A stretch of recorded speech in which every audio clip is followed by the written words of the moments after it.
3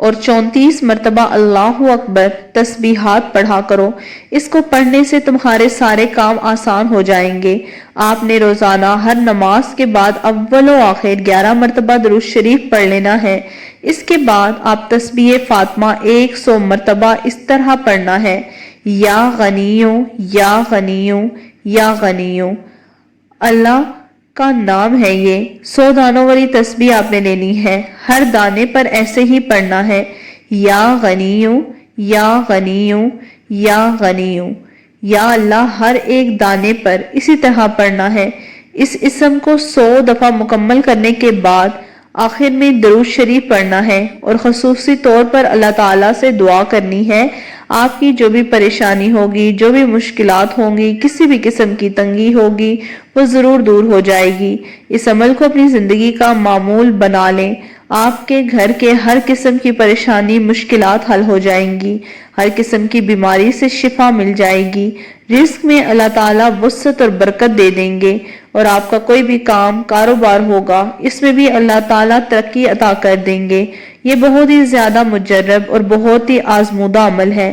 اس کے ساتھ ہی اس اسم مبارک کا ایک اور وظیفہ آپ کے ساتھ شیئر کرتی ہوں۔ اللہ کے نام یا غنیوں کو یوں پڑھیں، اتنا رزق ملے گا کہ سنبھالا نہیں جائے گا۔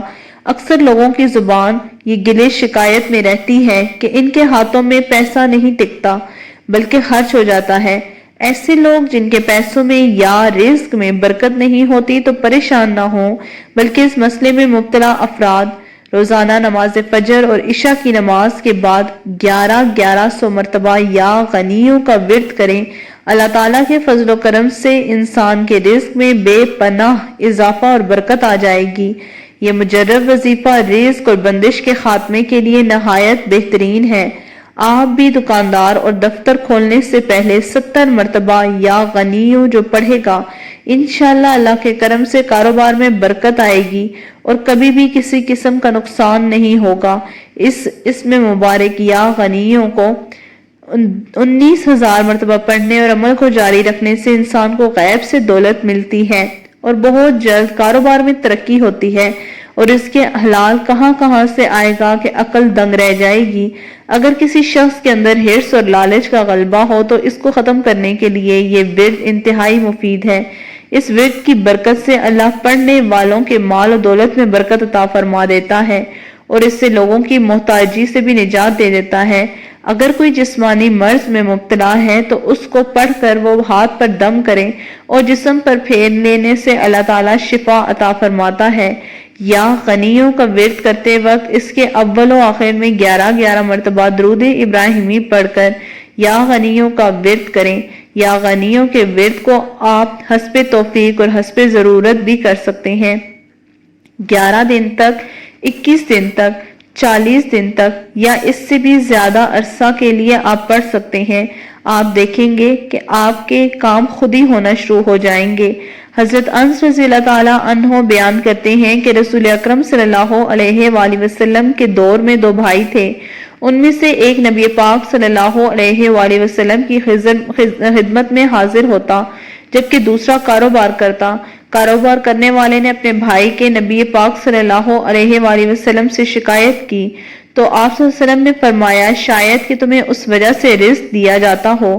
اللہ تعالیٰ نے رزق کے 16 دروازے مقرر کیے ہیں اور اس کی چابیاں بھی بنائی ہیں۔ جس نے یہ چابی حاصل کر لی وہ کبھی تنگ دست نہیں رہے گا۔ پہلا دروازہ نماز ہے۔ جو لوگ نماز نہیں پڑھتے ان کے رزق سے برکت اٹھا دی جاتی ہے، وہ پیسہ ہونے کے باوجود پریشان رہتے ہیں۔ رسول اکرم صلی اللہ علیہ وآلہ وسلم نے فرمایا، جس کی نماز عصر جاتی رہی گویا اس کا گھر بار اور مال لٹ گیا۔ دوسرا دروازہ استغفار ہے۔ جو انسان زیادہ سے زیادہ استغفار کرتا ہے اس کے رزق میں اضافہ ہو جاتا ہے۔ حضرت عبداللہ بن عباس رضی اللہ تعالیٰ عنہ فرماتے ہیں کہ رسول اکرم نے فرمایا، جس نے استغفار کو لازمی کر لیا اللہ تعالیٰ اسے ہر غم اور تکلیف سے نجات دے دے گا، ہر تنگ دستی سے نکلنے کا رستہ پیدا فرما دے گا، اسے ایسی جگہ سے رزق عطا فرمائے گا جہاں سے اسے وہم و گمان بھی نہ ہوگا۔ تیسرا دروازہ صدقہ ہے۔ اللہ نے فرمایا کہ تم اللہ کی راہ میں خرچ کرو گے اس کا بدلہ دے کر رہے گا۔ انسان جتنا دوسروں پر خرچ کرے گا اللہ اسے 10 گنا بڑھا کر دے گا۔ حضرت ابو ہریرہ رضی اللہ تعالیٰ عنہ روایت کرتے ہیں کہ نبی پاک صلی اللہ علیہ وآلہ وسلم نے حضرت بلال رضی اللہ تعالیٰ عنہ سے فرمایا، اے بلال خرچ کرو اور عرش والے سے افلاس کا خوف نہ کرو۔ چوتھا دروازہ تقوی اختیار کرنا ہے۔ جو لوگ گناہوں سے دور رہتے ہیں اللہ ان کے لیے آسمان سے رزق کے دروازے کھول دیتا ہے۔ پانچواں دروازہ کثرت سے نفلی عبادت ہے۔ جو لوگ زیادہ سے زیادہ نفلی عبادت کرتے ہیں ان پر تنگدستی کے دروازے بند کر دیے جاتے ہیں۔ اللہ کہتا ہے اگر تو عبادت میں کثرت نہیں کرے گا تو میں تجھے دنیا کے کاموں میں اتنا الجھا دوں گا۔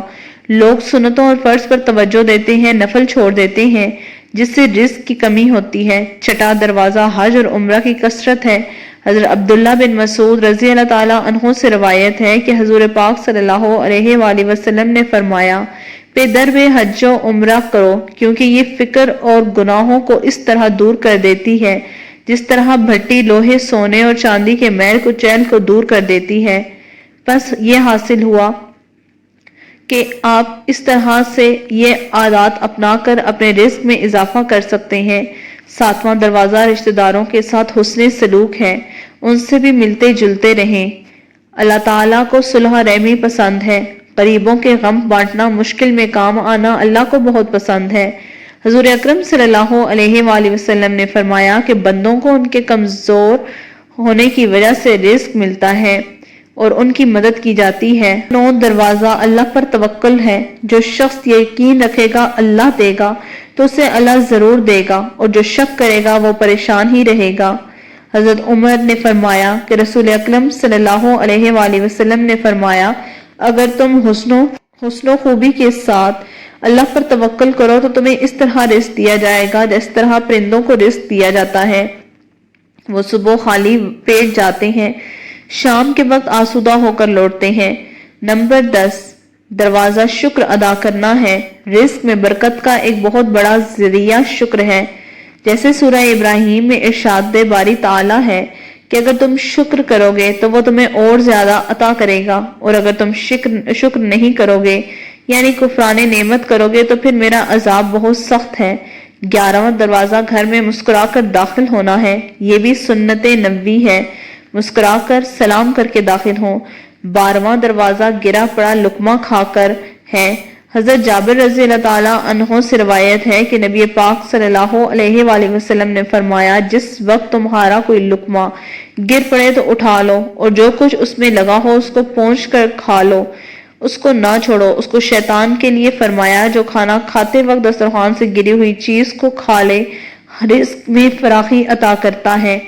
13واں دروازہ ہر وقت باوضو رہنا ہے، اس سے رزق میں کبھی تنگی نہیں ہوتی۔ 14واں دروازہ چاشت کی نماز پڑھنا ہے، رزق میں برکت بڑھتی ہے۔ حدیث میں چاشت کی نماز رزق کو کھینچتی ہے اور تنگدستی کو بھگاتی ہے۔ 15واں دروازہ سورہ واقعہ پڑھنا ہے، اس سے رزق بڑھ جاتا ہے۔ غرض یہ کہ ان عادات کو اپنا کر آپ اللہ تعالیٰ سے اپنے رزق میں برکت مانگ سکتے ہیں۔